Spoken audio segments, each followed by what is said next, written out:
Morphological evidence. कौन सा evidence है? Morphological evidence. देखो, मार्फो मतलब होता है एक्सटर्नल। क्या होता है? मार्फो मतलब एक्सटर्नल। लॉजिकल, लॉजी मतलब होती है स्टडी। क्या बोला मैंने? मार्फो मतलब आपका एक्सटर्नल, लॉजी मतलब स्टडी। Okay, got it? इतना समझ में आया? बाद में एविडेंस मतलब प्रूफ। क्या है आपका? प्रूफ।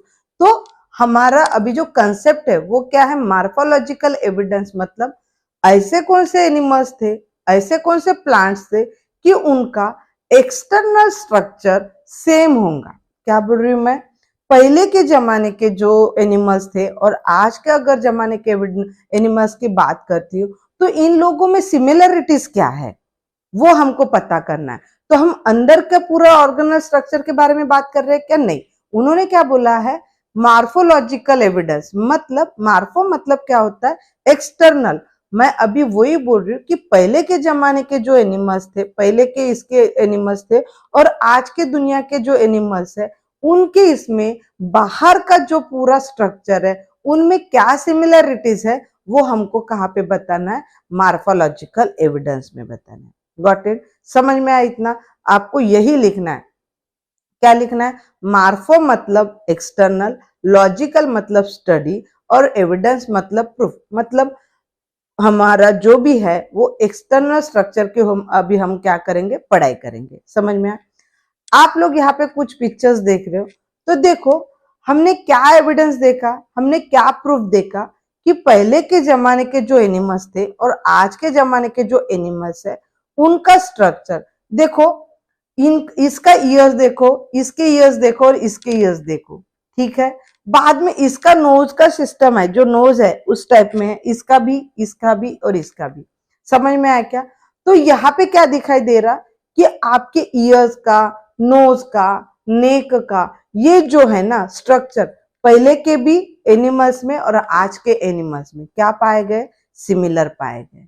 ठीक है? बाद में यहाँ पे प्लांट्स के फोटो दिए हैं तो क्या देखा? तब का आम, तब का मैंगो और आज का मैंगो क्या डिफरेंस है वो सिमिलरिटीज पाई गई। मतलब बाहर का स्ट्रक्चर देखा उन्होंने, अंदर के स्ट्रक्चर के बारे में बात की है कि यहाँ पे नहीं। मार्फोलॉजिकल एविडेंस में क्या बोला जाएगा? सिर्फ और सिर्फ आपका बाहर का स्ट्रक्चर सेम है क्या। तो क्या हुआ?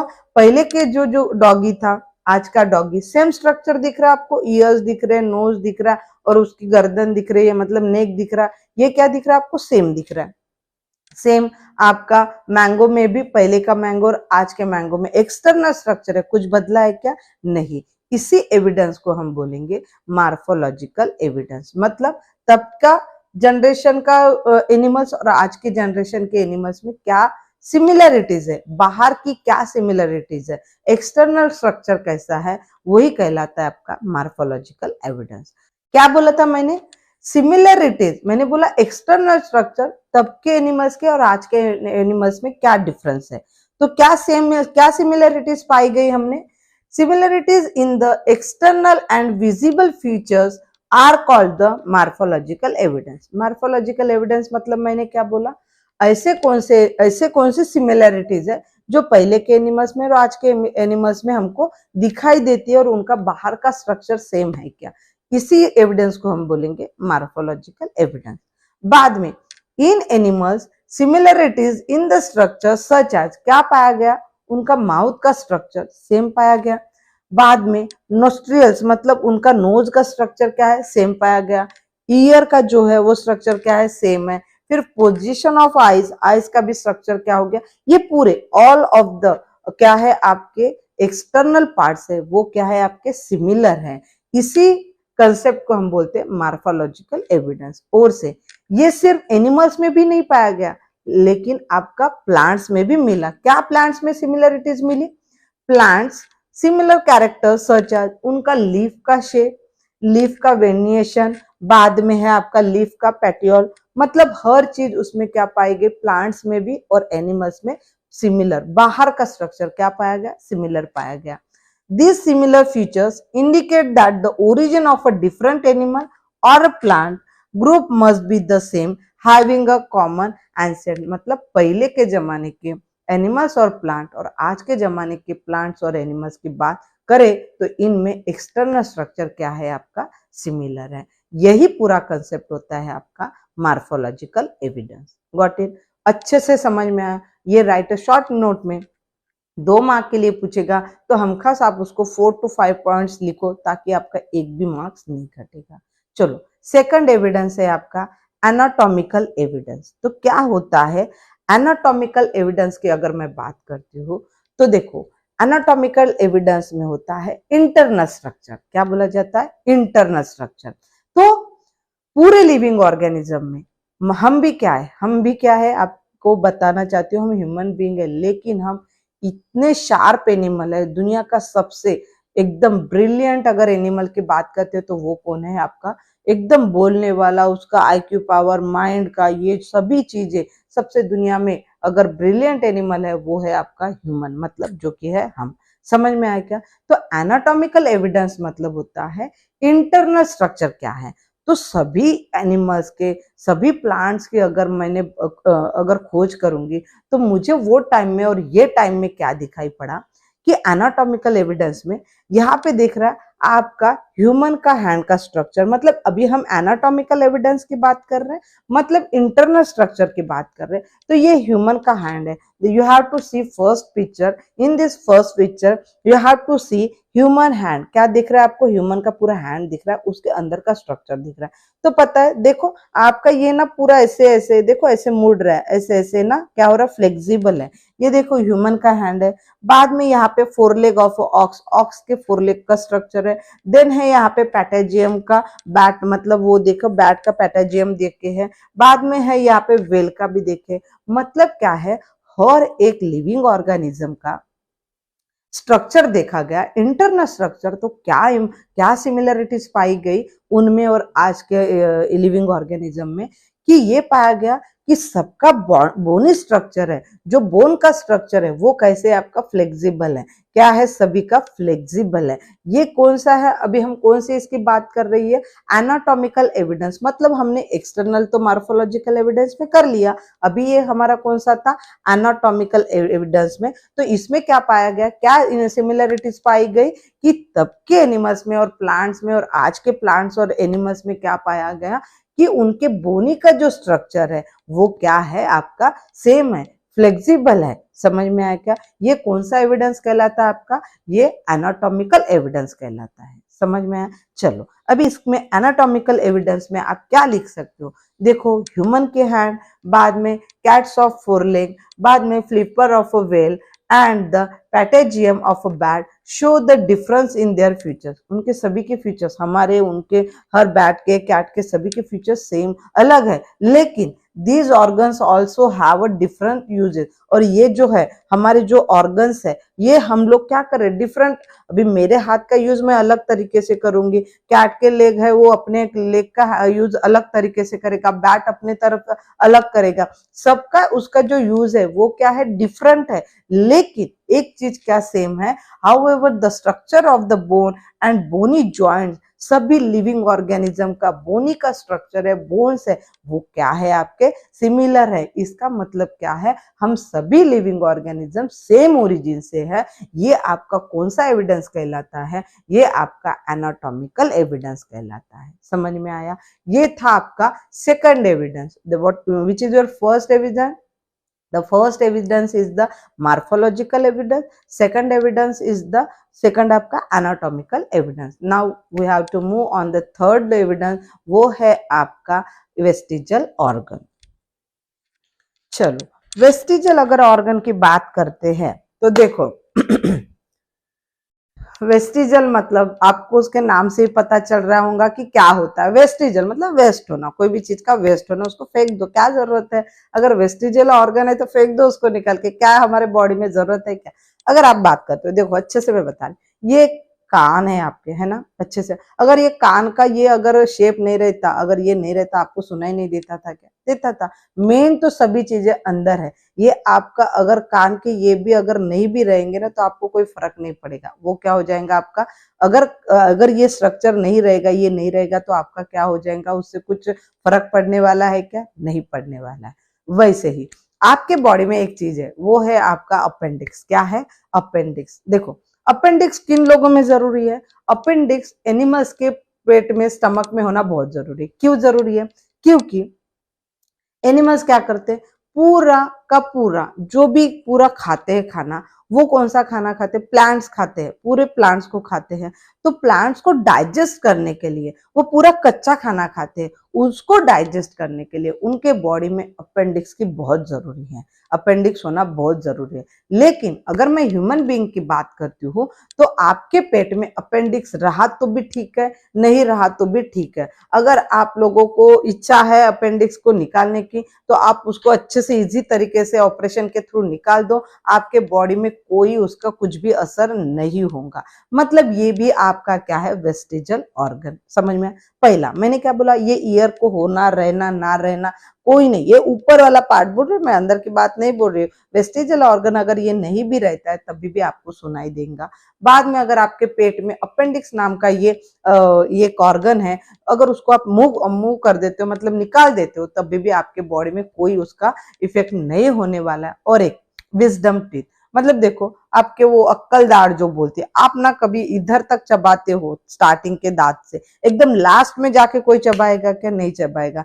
तो वो विजडम टीथ का भी रहना या ना रहना उसका भी कोई मतलब नहीं है। मतलब क्या पाया गया है कि वेस्टेजल अगर ऑर्गन अगर आपके बॉडी से निकल भी जाते हैं तो कोई फर्क पड़ने वाला है क्या? नहीं पड़ने वाला है। देखो, और है आपका ये टेल बोन, मतलब उसको बोला जाता है कॉकेक्स। क्या बोला जाता है? टेल बोन मतलब कॉकेक्स। यहाँ पे हमारी टेल थी पहले, वो उसका कुछ यूज था क्या? नहीं। वो ऐसे ना, जो चीज का ज्यादा यूज नहीं होता है वो चीज अपने आप क्या हो जाती है, डिस्ट्रॉय हो जाती है, और वो हमारे बॉडी से पूरी तरह से क्या हो गए, टेल हमारे बॉडी से निकल गई। समझ में आया? उसी को बोला जाता है टेल कॉकेक्स। मतलब वेस्टिजल ऑर्गन का मीनिंग होता है, वेस्टिजल ऑर्गन्स एविडेंस का मीनिंग होता है कि आपके लिविंग ऑर्गेनिज्म में जो चीजों का कुछ काम ही नहीं है, वो वेस्ट है, उसको क्या कर दो, रिमूव कर दो। ये कौन सा एविडेंस कहलाता है? आपका vestigial organ evidence. Got it? चलो इसका नोट्स देखते हैं। क्या बोलता है वेस्टिजल ऑर्गन का?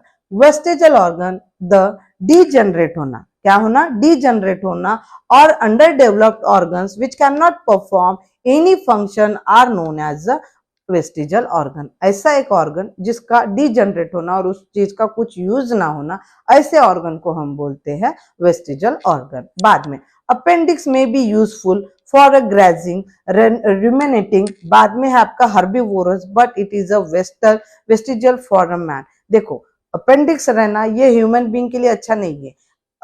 अपेंडिक्स का जो काम है वो किसके लिए अच्छा है? काऊ के लिए, बफेलो के लिए, सभी एनिमल्स के लिए। लेकिन मैन, ह्यूमन बीइंग की अगर बात करती हूँ तो ह्यूमन बीइंग में अपेंडिक्स रहना नहीं, मतलब नहीं रहा तो भी बहुत अच्छी बात है। बाद में है other vestigial organs in the human body are the tail bone. आपका ह्यूमन बॉडी के अंदर कौन से वेस्टिजल ऑर्गन है? टेल बोन है। मसल्स ऑफ ईयर पिना, ये जो बोला है।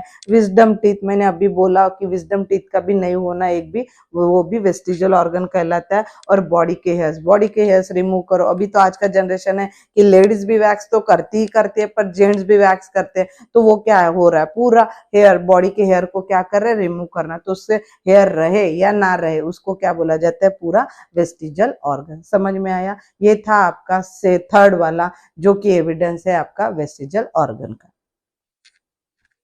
चलो अभी मैं मोस्ट इंपॉर्टेंट एविडेंस है वो है आपका पैलियोंटोलॉजिकल एविडेंस। कौन सा? Palaeontological evidence. मतलब ये अगर ना एग्जाम में पूछा जाता है ना तो पैलियोंटोलॉजिकल एविडेंस के बारे में बहुत ज्यादा पूछने के चांसेस होते हैं। तो देखो इसका मीनिंग क्या होता है। पैलियोंटोलॉजिकल एविडेंस मतलब उसको क्या होता है, पुराने अवशेष। देखो बोला गया है कि पैलियोंटोलॉजिकल एविडेंस में ये बताया गया है कि ऐसे अगर हमने किसी एनिमल्स को वहां पे दफना दिया तो कुछ साल के बाद अगर उसकी खुदाई करते तो क्या मिलेंगे, उसके बॉडी के पार्ट्स मिलेंगे। क्या मिलेंगे? बॉडी के पार्ट। तो हम वो बॉडी के, अभी वो टाइम पे तो एनिमल्स मरे होंगे, तो उन लोगों ने क्या किया, उन लोगों ने वो वाले एनिमल्स को वहां पे क्या कर दिया, दफना दिया। अगर वो वाले टाइम के एनिमल्स को अगर हम अभी खुदाई करते और खुदने से हमको ये मिलता है कि पहले के जमाने का जो एनिमल्स का जो स्ट्रक्चर था वो कैसा था, और आज के जो जमाने का जो एनिमल्स है उसको दफना है उसका स्ट्रक्चर कैसा है, उनका हम लोग क्या करेंगे, कंपैरिजन करेंगे। उससे हमको क्या पता चलेगा कि तब के जमाने का एनिमल्स का स्ट्रक्चर और आज के जमाने का एनिमल्स का स्ट्रक्चर कैसा है। इसी एविडेंस को हम बोलेंगे पैलियोंटोलॉजिकल एविडेंस। समझ में आया क्या क्या होता है?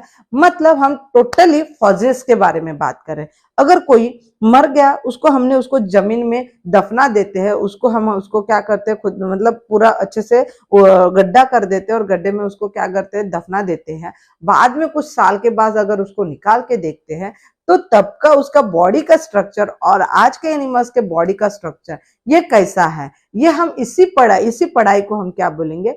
Palaeontological evidence. देखो अगर मैं यहाँ पे बात करती हूँ, ये कैमल का स्ट्रक्चर है, तो पहले के जमाने का कैमल का स्ट्रक्चर और आज के जमाने का कैमल का स्ट्रक्चर क्या होगा?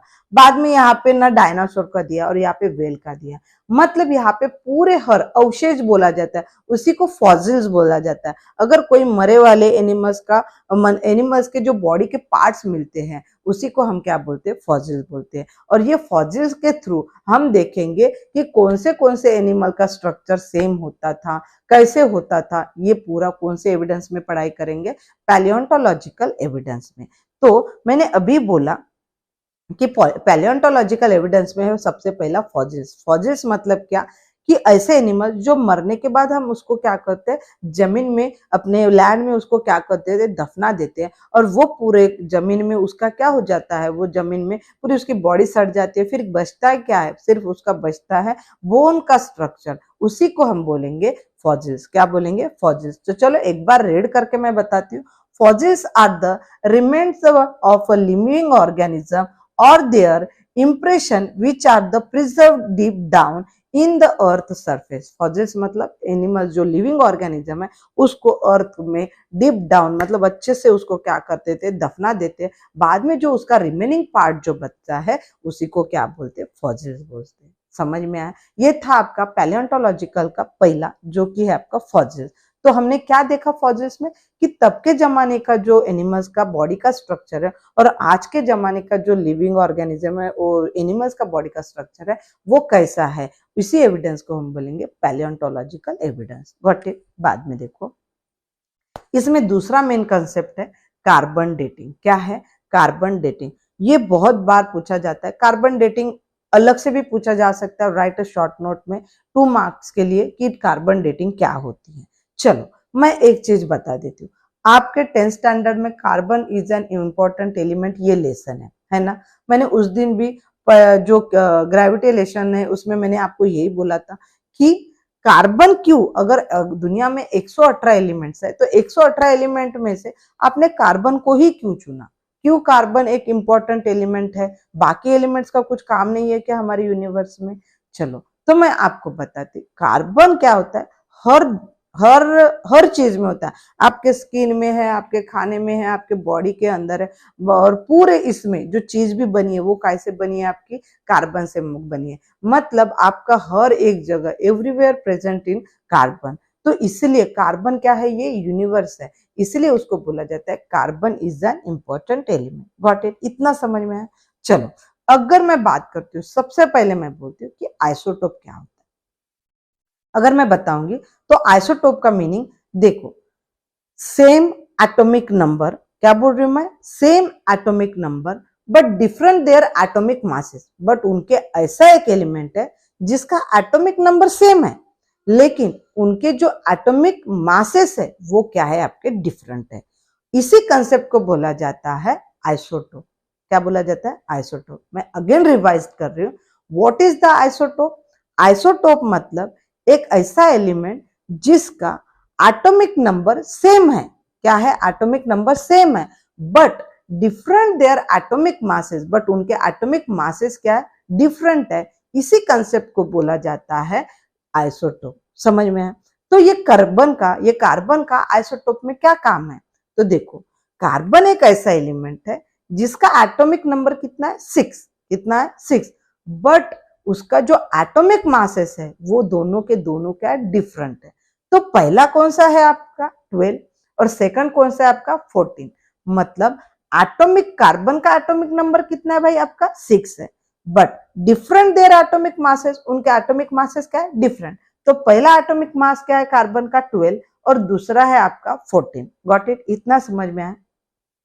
तो कार्बन का एटॉमिक नंबर है 6 और कार्बन के एटॉमिक मासेस है डिफरेंट। एक है 12, एक है 14। ठीक है? तो 12 कार्बन 12 C12 को बोला जाता है नॉन रेडियो एक्टिव एलिमेंट्स। कौन सा? C12 it is called as a non radio active element and C14 it is a radio active element. Got it? समझा क्या बोला है मैंने कि आइसोटोप का कंसेप्ट तो समझ में आया आपको, लेकिन मैंने अभी जो बोला है वो है कि कार्बन के दो मासेस, एटॉमिक मासेस डिफरेंट है। एक है आपका C12 और दूसरा है आपका C14। तो C12 को बोला जाता है नॉन रेडियो एक्टिव एलिमेंट्स और C14 को बोला जाता है रेडियो एक्टिव एलिमेंट्स। समझ में? चलो हमारा फिफ्थ वाला एविडेंस है जो कि है आपका कनेक्टिंग लिंक्स। क्या है? Connecting links. चलो मैं आपको कनेक्टिंग लिंक्स का जो एविडेंस पढ़ाने के पहले आपको नाम से ही समझ में आ रहा होगा कि कनेक्टिंग मतलब कनेक्शन। कोई भी देखो, हमारा मम्मी पापा के साथ कनेक्शन रहता है, भैया सिस्टर और ब्रदर का कनेक्शन रहता है ना। इसी कंसेप्ट को हम क्या बोलते हैं? Connecting link. बट ये कनेक्टिंग लिंक से हमारे पास कौन सा एविडेंस मिलेगा? चलो मैं बताती हूँ। ये तो पूरा समझने के लिए ये लिंक्स को, ये वाले कंसेप्ट को कैसे समझते हैं उसी के लिए मैं बता रही हूँ। लिविंग ऑर्गेनिज्म में बहुत सारे, अगर मैं बात करती हूँ तो मैं एक हूँ फीमेल, फिर काऊ है, फिर गोट है, फिर बफेलो है, फिर डॉग है। ऐसे बहुत सारे लिविंग ऑर्गेनिज्म में हमारे यूनिवर्स में हर एक लिविंग ऑर्गेनिज्म है। लेकिन हर एक लिविंग ऑर्गेनिज्म में मेरी स्पीसीज अलग है, काऊ की स्पीसीज अलग है, डॉग की स्पीसीज अलग है, बफेलो की स्पीसीज अलग है। हर एक एनिमल अलग अलग स्पीसीज का है। लेकिन हम में और वो लिविंग ऑर्गेनिज्म में क्या कनेक्शन होगा? चलो देखो क्या होता है।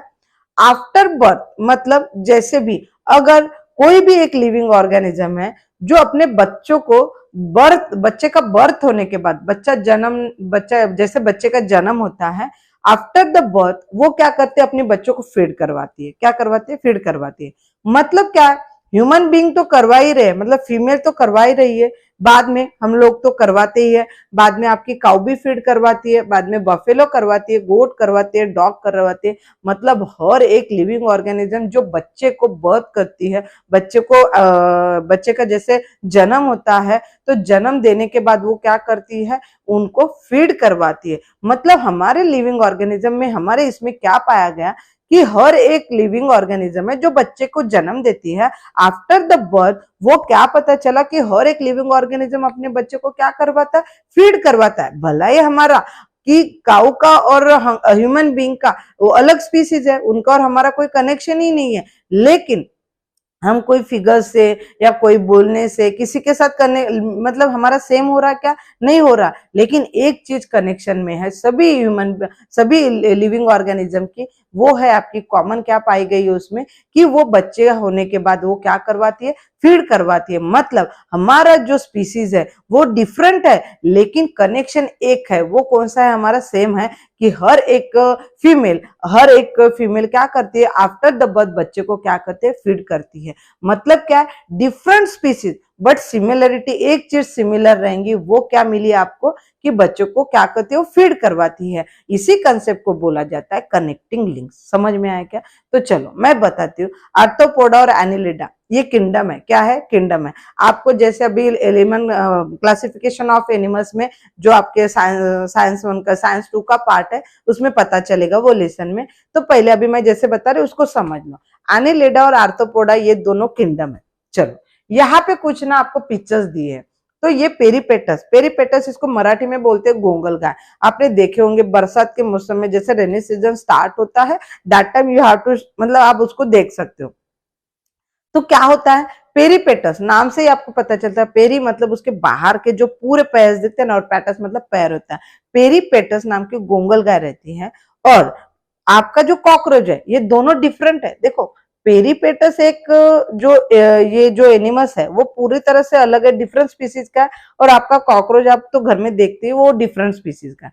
लेकिन इनमें दोनों में क्या सिमिलरिटीज होंगी? इन दोनों में क्या कनेक्शन होगा? चलो मैं बताती हूँ। देखो हमारी बॉडी है, हमारे बॉडी में पूरा ब्लड सर्कुलेशन हो रहा है, बट हमारे बॉडी में जो ब्लड सर्कुलेशन हो रहा है तो वो आर्टरीज से हो रहा, वेन्स से हो रहा कि नहीं? और बाद में तो मसल्स है, फिर अलग अलग आर्टरीज एंड वेसल्स है ना। तो देखो हमारे पूरा पैक है, आर्टरीज पैक है, आपकी वेसल्स पैक है, उसी में से आपका ब्लड क्या हो रहा है? सर्कुलेट हो रहा है। But what about the peripatus and cockroach? इनके बॉडी में ऐसी कोई स्पेशल आर्टरीज नहीं है और ना तो वेसल्स है कि उनमें से बॉडी का फ्लो हो सके, उनके बॉडी में जो ब्लड का फ्लो हो सके। उनके बॉडी में जो है ना, वो जो ब्लड का सर्कुलेशन है वो ओपनली होता है। क्या होता है? ओपनली होता है। किसमें? आप पेरिपेटस नाम की एनिमल देखो और कॉकरोच को देखो, अगर उसको काट के देखोगे तो उनमें कोई भी आपको आर्टरी या तो वेसल्स नहीं दिखेंगे, लेकिन दोनों का जो अंदर का बॉडी का स्ट्रक्चर है उनमें ब्लड का जो फ्लो है वो क्या है आपका? सेम है। मतलब इनके अर्थोपोडा और Annelida both are the different kingdom, ये दोनों डिफरेंट किंगडम है। और वैसे ही ये किंगडम के अंदर आते हैं आपके पेरिपेटस और एक के अंदर आता है आपका कॉकरोच। तो ये दोनों डिफरेंट स्पीसीज के हैं, बट इन दोनों में एक कनेक्शन है, वो की है आपका उनके बॉडी से ब्लड का सर्कुलेशन है वो कैसा है आपका? ओपनली है। इसी कंसेप्ट को बोला जाता है कनेक्टिंग लिंक। समझ में आया अच्छे से? What is the connecting link? समझा अच्छे से? चलो अभी हम लास्ट वाला एविडेंस है। चलो क्या बोला कनेक्टिंग लिंक्स के बारे में एक बार देख लेते हैं। Some organism share morphological character of two groups, अलग ग्रुप के जो स्पीसीज है, and hence they are called the connecting link. Morphological evidence मतलब एक्सटर्नल स्ट्रक्चर हमने किया था अभी पहले एविडेंस में, उसमें स्टडी की थी। मॉर्फोलॉजिकल एविडेंस में बाहर का स्ट्रक्चर से हम लोग क्या करते हैं वो तो देख ही रहे, लेकिन उनका ग्रुप भी क्या है? से डिफरेंट ग्रुप्स के हैं, लेकिन उनमें क्या कनेक्शन पाया गया है, क्या सिमिलरिटीज है दोनों में, उसी कनेक्शन को हम बोलेंगे कनेक्टिंग लिंक्स। चलो अभी हमारा एविडेंस है, लास्ट वाला एविडेंस है जो कि है आपका एम्ब्रियोलॉजिकल एविडेंस। कौन सा एविडेंस? Embryological evidence. ये एविडेंस ना बच्चों को बहुत इंटरेस्टिंग लगता है और समझने के लिए भी मस्त है। चलो क्या होता है देखो, रिप्रोडक्शन होना मतलब न्यू स्पीसीज को जन्म देना। ठीक है, क्या होता है? मेल है, फीमेल है। मेल से क्या मिलते हैं हमको? स्पर्म मिलते हैं, और फीमेल से क्या मिलता है? ओवम मिलते हैं। आप ना अभी बड़े हो गए, ये सब सारी चीजें समझना बहुत जरूरी है, जो कि आपके सिलेबस में है तो आपको समझना जरूरी है। क्या बोल रही हूं मैं कि रिप्रोडक्शन कैसे होता है। मेल है, ये फीमेल है। मेल से क्या मिलेगा आपको? स्पर्म, और फीमेल से क्या मिलेगा आपको? ओवम। ओके, यहां तक बात समझ में आई। इनका जब सेक्सुअल रिलेशन के बाद अगर लड़की प्रेग्नेंट रहती है, कंसीव होता है उसको, तो उसके पेट में क्या होता है? जायगोट तैयार होता है। क्या होता है? Zygote. After two 7-8 days zygote में क्या तैयार होगा? कितने दिन के बाद? 7 to 8 डेज के बाद क्या तैयार होता है? एम्ब्रॉयो तैयार होता है। एम्ब्रॉयो मतलब ऐसे गोल टाइप का एक सेल रहता है, वो आपके फीमेल के अंदर क्या होता है? तैयार होता है। Got it? समझ में आया? बाद में देखो 7 to 8 डेज में क्या तैयार हुआ? एम्ब्रॉयो। अभी जो भी एविडेंस है वो एम्ब्रॉयो के बारे अंदर का ही है। मतलब अभी हम किसके, इसका एविडेंस का नाम क्या है? Embryological evidence. मतलब ये सारी चीजें अभी काय में होंगी आपकी? एम्ब्रॉयो। एम्ब्रॉयो समझ में आया? मेल फीमेल, मेल से क्या मिलता है? स्पर्म, फीमेल से क्या मिलता है? ओवम। इनका सेक्सुअल रिलेशन बाद आफ्टर जायगोट, जायगोट रहता है। जायगोट में क्या तैयार होता है? 7 to 8 डेज बाद एम्ब्रॉयो तैयार होता है, ऐसे सेल तैयार होता है। चलो अभी हम यही सेल की, यही एम्ब्रॉयो की स्टडी करते हैं। देखो क्या होता है, आप यहाँ पे कुछ पिक्चर्स देख रहे हो, कुछ तो भी अजब ही दिख रहे हैं टीचर, कुछ समझ में ही नहीं आ रहा। ठीक है, अगर आप सीधा सीधा देखो, नीचे दिख गया है फिश। ये किसका पिक्चर है? फिश का। टीचर पहले पिक्चर से तो हमको कुछ समझ में नहीं आ रहा, यहाँ पे कहाँ फिश लग रही है। अगर दूसरे इसकी बात करते हो तो है सैलमेंडर, वो भी देखो। टीचर टॉर्टोइज, यहाँ पे टॉर्टोइज तो लग ही नहीं रहा है। बाद में आपका चिकन, बाद में आपका pig, cow, rabbit and man. अरे भाई ये तो मैन है, आप हो ऐसे दिख रहे थे क्या? ऐसे हो क्या? देखो भाई, अगर मैं पहले फेज की बात करती हूँ, क्या बोल रही हूँ मैं, अगर मैं पहले फेज की बात करती हूँ तो देखो पहले फेज में सभी का शेप ऐसे दिख रहा है ना भाई। इसी शेप को देखो, ये सब पहला फेज है, वो सबका क्या है? सेम है।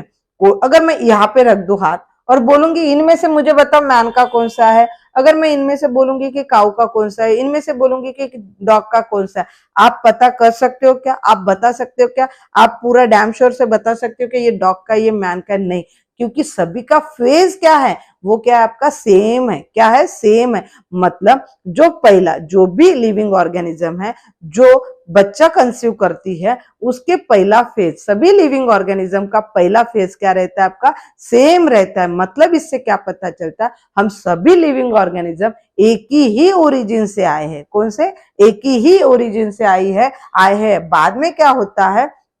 जैसा सेकंड फेज आता है तो थोड़ा सा आपका बॉडी का स्ट्रक्चर वहां पे आता है, एम्ब्रॉय में तैयार होता है। थर्ड इसमें आपको पूरा दिखाई देता है कि आपके ये पूरा है। सेकंड इसमें पता चल जाता है, देखो यहाँ पे थोड़ा थोड़ा है, बट थोड़े सेकंड में भी इतना आइडेंटिफाई नहीं कर सकते, लेकिन थर्ड फेज में आपको पूरा आइडेंटिफाई कर सकते हैं। ये वेल है, ये सैलमेंडर है, ये टॉर्टोइज है, ये डॉग है, ये फिश है, ये मैन है। ठीक है, ये ही कंसेप्ट कहलाता है आपका एम्ब्रोयोलॉजिकल एविडेंस। मतलब एम्ब्रॉयो में कि पहले कि हम कोई भी एनिमल, कोई भी लिविंग ऑर्गेनिज्म का जो एम्ब्रॉयो फेज है वो क्या है, आपका सेम है। समझ में आया? मैं आशा करती हूँ आपको जो पूरे एविडेंस है, पूरे के छह पूरे एविडेंस है, वो बहुत अच्छे से समझ में आए होंगे। प्लीज मेरे चैनल को लाइक करो, शेयर करो और सब्सक्राइब करो। Thank you so much guys.